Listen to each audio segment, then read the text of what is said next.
That the Secretary of Defense has put 8,500 U.S. troops on heightened alert as Russia seemingly creeps closer and closer to provoking a war by invading Ukraine. The Russians have tens of thousands of troops all along the border with Ukraine. A former NATO commander tells CBS News this is the biggest crisis since the end of the Cold War.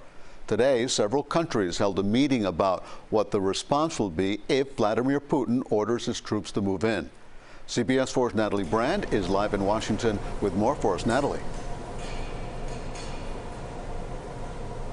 And Elliot, here on Capitol Hill, House Speaker Nancy Pelosi has requested from the White House an all-member briefing on this situation. While diplomacy is still the hope, the Pentagon today says that Russia has shown no signs of de-escalating. And as you mentioned, those military members, thousands of them, have now been put on heightened alert.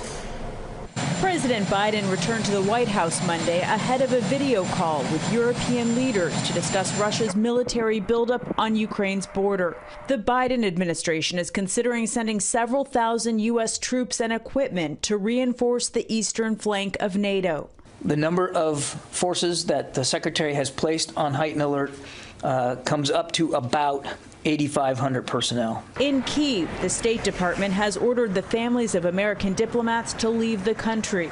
They've advised private U.S. citizens to do the same, along with non-essential American embassy personnel. Additional resources in the form of $200 million of emergency military assistance from the United States has already started arriving in Ukraine. Another shipment of military equipment is expected Tuesday. We've never ruled out the option of providing additional assistance in advance of an invasion. Those discussions have been ongoing. Russia released new video Monday showing military exercises near the border. Roughly 100,000 Russian troops are deployed on three sides of Ukraine, even as Russia denies that it's preparing to invade. In a village in Ukraine along the front lines, residents like this woman hope for peace, as Putin demands assurances that Ukraine will never be allowed to join NATO, a demand the U.S. and NATO call a non-starter.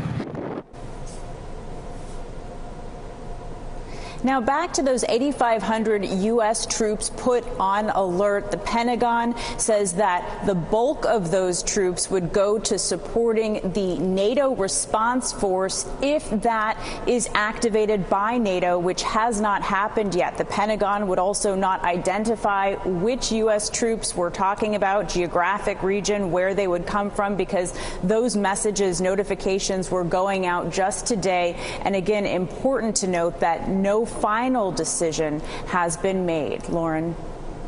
Natalie Brand, thank you.